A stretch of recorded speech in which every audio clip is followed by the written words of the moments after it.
All right, so let's dive into pensions. I know it's not exactly like the most exciting topic, but really understanding this stuff is super important for, building the future that you want, not the one you just kind of end up with by accident. And today we're looking at a chapter from Keith Redhead's personal finance textbook. And spoiler alert, it's actually pretty interesting when you see how differently countries approach retirement planning. Yeah, it's true. Like, there really isn't just like one model that works for everyone. For example, back in 2004, the UK had over $1 trillion more saved in pension funds than Germany. And that difference, it's not just like a random thing. It actually shows you how the system in a country can affect how people behave. Okay, so like, how does knowing all this global pension stuff actually help me make better decisions? Well, think of it this way. Most retirement income comes from three main sources. You've got state pensions, occupational pensions, Yeah. like the ones you get through your job, and then like personal schemes that you set up yourself. But the balance between these things can be totally different depending on where you live. So like, Okay. if your country has a really good state pension, you might not feel the need to invest as much on your own. Researchers at Atanasio and Rawwetter, they actually found this was true in the UK. It's kind of like that feeling when you already have a safety net. Do you really want to take extra risks? Yeah, that makes sense. But it also makes me wonder, how safe are these systems really? You hear so much about underfunding and stuff changing all the time. Yeah, that's a really important point. It kind of brings us to the two main types of pension schemes: defined benefit and defined contribution. Defined benefit. That's what a lot of people think is like the best option for employees, because your retirement income, it's already decided, often based on your final salary and how long you worked at a company. It's like that classic promise of you work hard, you get a predictable amount of money when you retire. Okay, yeah, that sounds pretty good. But there must be a reason companies are moving away from that, right? Like, what's the catch? Well, imagine a company. They promise all these benefits based on what they think will happen in the future, but then like investments don't do as well as they thought. And suddenly they have to scramble to make up for that difference. That's the underfunding problem. And it can cause some real problems, especially with younger people who probably won't stay with one company for their whole career. Defined contribution schemes. They're more like an investment account where you and your employer both put in money. And the amount you get in the end depends on how well those investments do. So it's like more risk, but maybe higher rewards. It's starting to feel less like my grandpa's retirement plan and more like a Wall Street thriller. Yeah, you definitely have to have a different mindset. With defined benefit, you have more security but less control. And with defined contribution, you're more in control. But you also have to take on more responsibility for dealing with all the ups and downs of the market. And that's where understanding compounding is really important. Oh, yeah. Our source had those crazy tables showing how even small differences in investment returns over time can make a huge GE difference in how much you end up with. It's kind of like choosing the right lane on the highway. The earlier you get into the fast lane of compounding, the further ahead you'll be when you reach the finish line. Exactly. And don't forget about the toll booths along the way, those pesky fees. Even a tiny percentage can really eat away at your gains, especially over decades. Being an informed investor really makes a difference here. Okay, so we've got like the basics, different systems, different types of schemes, and the importance of thinking long term with compounding. But what about when you actually retire? How do you turn all those savings into income you can live on? This is where things get a little scary for people. Because we have to talk about annuities. Yeah, I know. The word itself doesn't exactly make people happy. But really, an annuity is just a way to turn your savings into a guaranteed income for the rest of your life. That's like an insurance policy that protects you from outliving your money, which is a real concern for a lot of people. But I've heard some bad stories about getting stuck with a bad rate or losing control of your money completely. Is that just like people being scared? Or is there some truth to that? I mean, there are definitely some misconceptions out there. Yeah. Traditional annuities lock in a fixed income, but there are different types to think about, like escalating annuities, where your payments increase over time, or with profits annuities that are linked to how well investments are doing. Plus, remember that open market option we talked about earlier. You don't have to just accept whatever your pension provider offers. If you shop around, you might be able to get a much better rate. Okay, that's good to know. So it's not just like, Annuities are bad. right, Yeah. exactly. It's about understanding how they work, what factors affect those rates, like your age, gender, and even your health, and figuring out if an annuity is the right fit for your needs and how much risk you're willing to take. Yeah, that makes sense. So we've got our savings growing, we're being smart about fees, and we're not terrified of annuities anymore. What else should we be thinking about? as we build this retirement roadmap. Well, before we get too focused on annuities, we should talk about some other ways to get retirement income. Oh, yeah. Our source mentioned some interesting options, like income drawdown and phased retirement. These sound like they give you more flexibility, especially if you don't want to stop working completely. Exactly. And they tie into something we mentioned before, diversification. Imagine someone who has a good occupational pension, but they also want more control over some of their savings.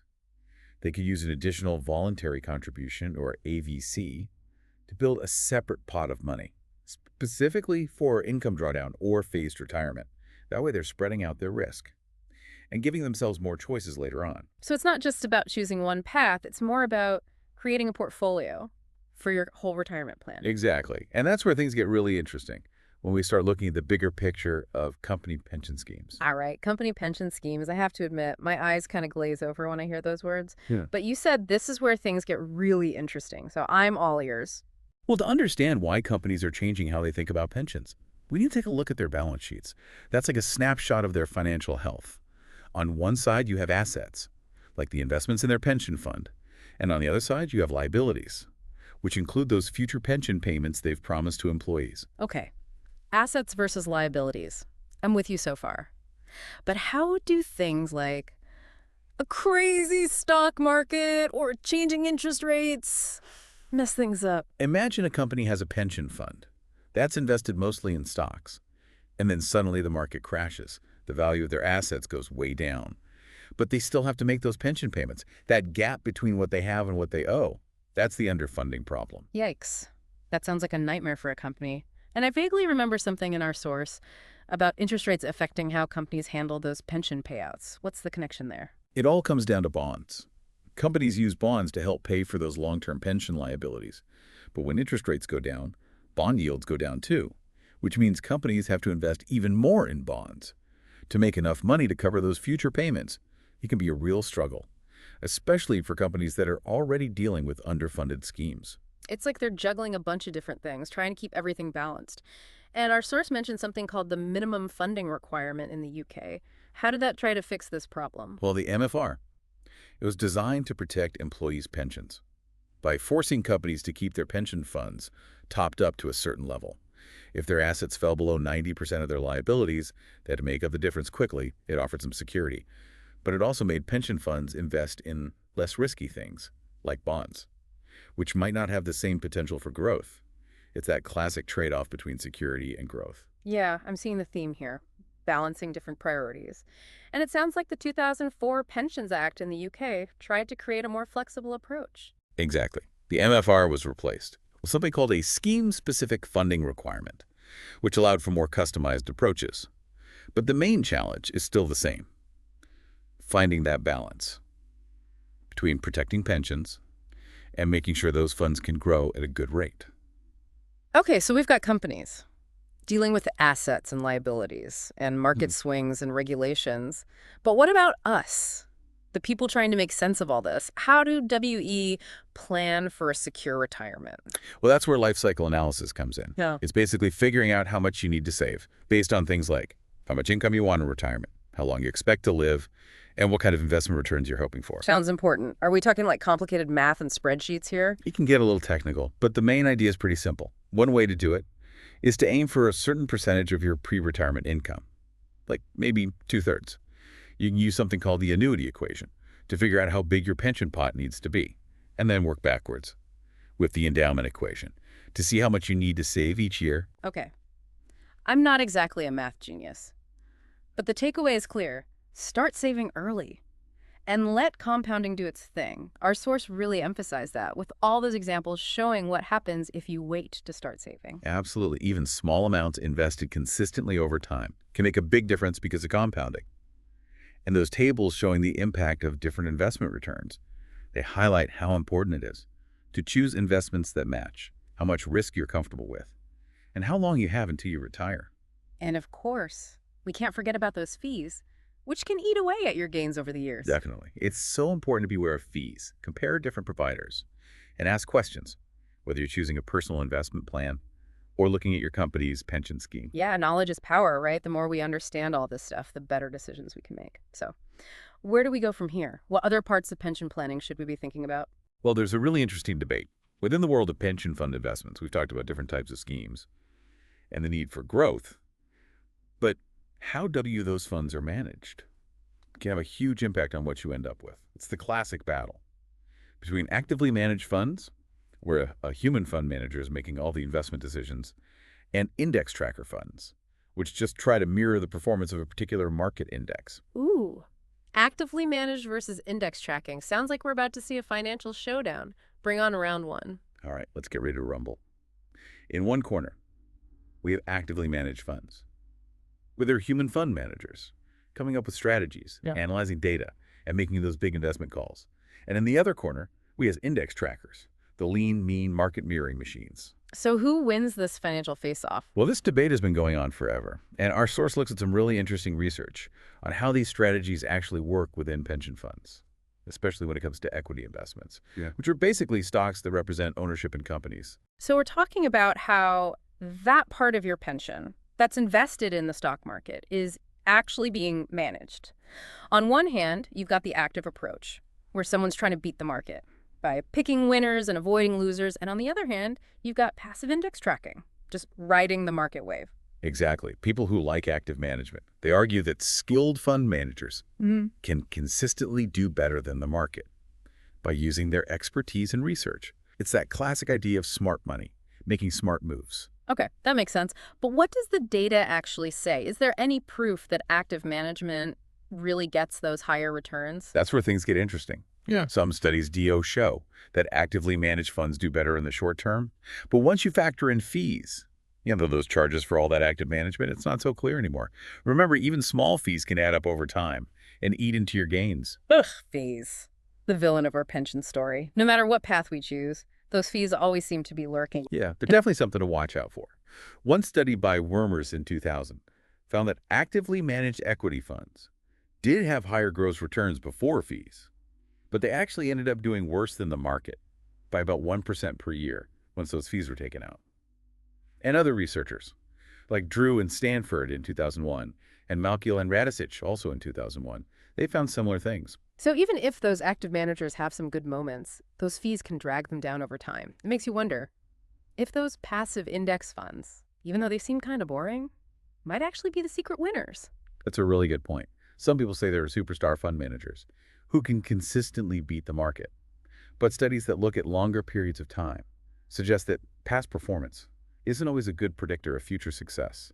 Like a study by Drew and others in 2002 found that over time, those simple index funds that just track the overall market performance often ended up doing better. So it's not as simple as just picking the fund with the best recent track record. It sounds like consistency and keeping costs low might be the real keys to success in this investment marathon. It's about matching your investment approach to your goals, your risk tolerance, and how long you have until you retire.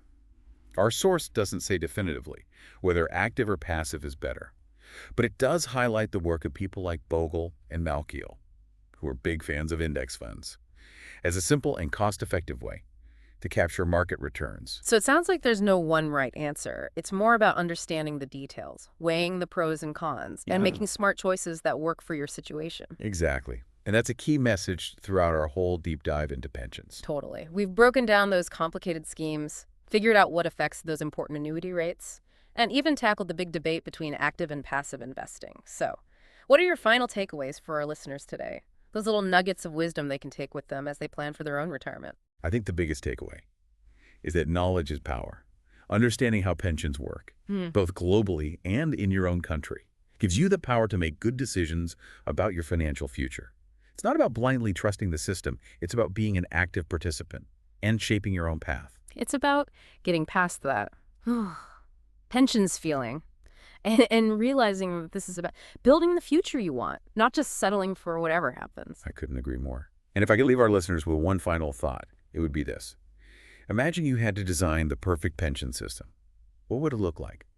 How would you balance individual responsibility with collective security and the need to make sure the system can last for a long time? It's a tough question, but thinking about it can really help you understand what's most important to you when it comes to retirement planning. That's a great challenge for our listeners to think about. And who knows, maybe one of them will be the one to revolutionize pension systems in the future. Until then, happy saving, everyone. All right, company pension schemes, I have to admit. When I hear those words, my eyes kind of glaze over a little bit, but you said this is where things get really interesting. So tell me more. Well, to understand why companies are rethinking their pension strategies these days, you kind of have to look at their balance sheets, which is basically a snapshot of their financial health. So on one side, you've got assets, things like the investments they have in their pension fund. And then on the other side, you've got liabilities, which include all those future pension payments that they've promised to their employees. Okay, so assets versus liabilities. Got it. But how do things like, I don't know, like a crazy stock market or like changing interest rates, how do those things mess this whole equation up? So imagine a company, they have a pension fund that's like heavily invested in stocks. And then suddenly, the market takes a nosedive. The value of their assets just plummets. But those pension promises, they stay the same. And so that gap between what they have and what they owe, that's the underfunding problem we were talking about. Ouch. That sounds like a bad situation for a company. And I think I remember our source mentioning something about interest rates affecting how companies manage those future pension payouts. What's the connection there? It all has to do with bonds. Companies often use bonds to help fund those pension liabilities. But when interest rates fall, bond yields go down too. And that means companies need to invest even more in bonds to generate enough income to cover those future payments. And that can put a lot of strain on them, especially if they're already dealing with an underfunded scheme. Yeah, it's like they're constantly juggling, trying to keep all these factors in balance. Speaking of which, our source mentioned something called the minimum funding requirement in the UK. How did that try to address this whole challenge? All right, so the MFR, it was basically designed to protect employees' pensions by making companies keep their pension funds topped up to a certain level. So like if their assets fell below 90% of their liabilities, they had to make up the difference pretty quickly, which, it offered some security, but it also kind of pushed pension funds to invest in less risky things like bonds, which might not have the same potential for growth. So it's that classic trade-off between security and growth potential. Yeah. I'm definitely sensing a theme here. It's all about balancing those competing priorities. And it sounds like the 2004 Pensions Act in the UK tried to create a more flexible approach. Exactly. The MFR was replaced with something called the scheme-specific funding requirement, which basically allows for more tailored approaches. But the core challenge remained the same, finding that sweet spot between protecting pensions and making sure the funds can grow at a healthy rate. Okay, so we've talked about how companies are juggling all these different things, assets and liabilities, market swings and regulations. But what about us? The individuals navigating this whole system. How do WE make sense of it all and plan for a secure retirement? Well, that's where something called life cycle analysis comes in. It's basically figuring out how much you need to save based on factors like how much income you want in retirement, how many years you expect to be retired, and what kind of investment returns you anticipate. Okay, that sounds pretty crucial. But we're talking like complex algorithms and spreadsheets here? Well, it can get a bit technical, but the main idea is actually pretty straightforward. One common approach is to target a specific percentage of your pre-retirement income, like say 2/3. And to do that, you use something called the annuity equation to determine how big your pension pot needs to be. And then you kind of work backwards using the endowment equation to figure out how much you need to save each year. Okay, so I'm not going to pretend to be a math whiz here, but I think the takeaway is pretty clear. Start saving early and let the magic of compounding do its work. Our source really drove that point home with all those examples, showing what happens if you delay those contributions. Absolutely. Even small amounts, invested consistently over time, can make a huge difference thanks to compounding. And remember those tables. Illustrating the impact of different investment returns, they highlight how important it is to choose investments that align with your risk tolerance and your time horizon. Right. And of course, we can't forget about those pesky fees. Always got to watch out for those. Definitely. Being mindful of fees, comparing different providers, and asking questions, it's crucial. Whether you're choosing a personal investment plan or evaluating your company's pension scheme. Yeah, knowledge is power. The more we understand all these moving parts, the better equipped we are to make those informed decisions. So, where does the conversation go from here? What other aspects of pension planning should we be exploring? Well, there's actually a fascinating debate within the world of pension fund investments. We've talked about different types of schemes and the need for growth. But how those funds are managed can have a significant impact on your final outcome.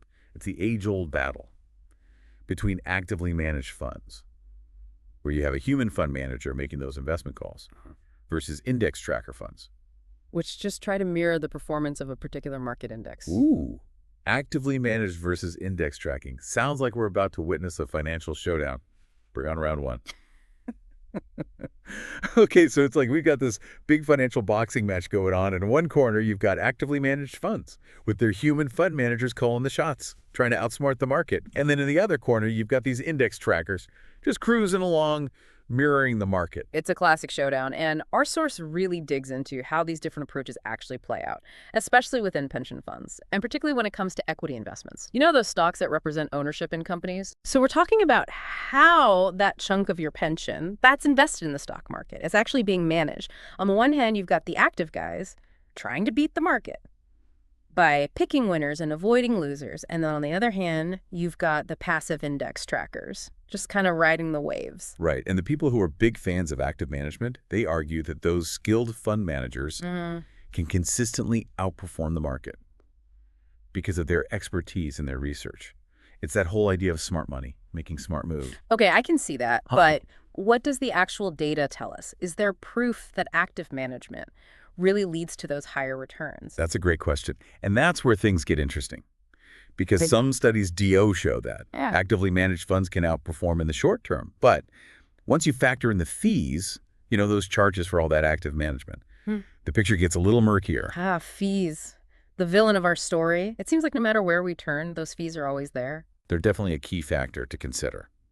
One study by Vermeers back in 2000 found that while actively managed equity funds did have higher gross returns, that's before fees, they actually lagged behind the market by about 1% per year after those fees were subtracted. And other researchers, like Drew and Stanford in 2001, and Malkiel and Radicic also in 2001, they found similar results. So even if those active managers have their moments, it seems like those fees can drag them down in the long run. It kind of makes you wonder if those passive index funds, even though they might seem a little boring, could actually be the real winners in the end. It's definitely something to think about. Some people argue that there are certain superstar fund managers who can consistently beat the market. But studies that look at longer periods suggest that past performance isn't always a great indicator of future success. For example, a study by Drew and others in 2002 found that over time, those simple index funds that just track the overall market often came out ahead. So it's not just about picking the fund with the flashiest track record. It sounds like consistency and keeping costs low might be the real secrets to winning this investment marathon. It's really about aligning your investment strategy with your overall goals, your risk tolerance, and your time horizon. Our source doesn't specifically say whether active or passive is better, but it does highlight the work of folks like Bogle and Malkiel, who are big proponents of index funds, as a straightforward and cost-effective way to capture market returns. It sounds like there's no one-size-fits-all answer. It's more about understanding the nuances, weighing the pros and cons, and making those informed decisions that work for your specific situation. Exactly. And that's a message that really resonates throughout our entire deep dive into pensions. For sure. We've tackled those complex schemes, explored all those factors that affect those super important annuity rates, and even grappled with this big philosophical debate between active and passive investing. So, what are your key takeaways for our listeners today? What are those nuggets of wisdom they can take with them on their own retirement planning journey? The biggest takeaway is that knowledge is power. Understanding how pensions work, both globally and in your own country, empowers you to make informed decisions about your financial future. It's not about blindly trusting the system. It's about becoming an active participant and shaping your own path. It's about moving beyond that initial feeling of pensions, and realizing that this is about building the future you want, not just the one you happen to end up with. I couldn't agree more. And if I could leave our listeners with one final thought, it would be this. Imagine you were given the task of designing the ideal pension system. What would it look like? How would it balance individual responsibility with collective security and the need for long-term sustainability? It's a complex question, but grappling with it can lead to some really valuable insights about what truly matters to us when it comes to retirement planning. That's a great challenge for our listeners to ponder. And hey, maybe one of them will be the one to revolutionize pension systems in the future. Until then, happy saving, everyone.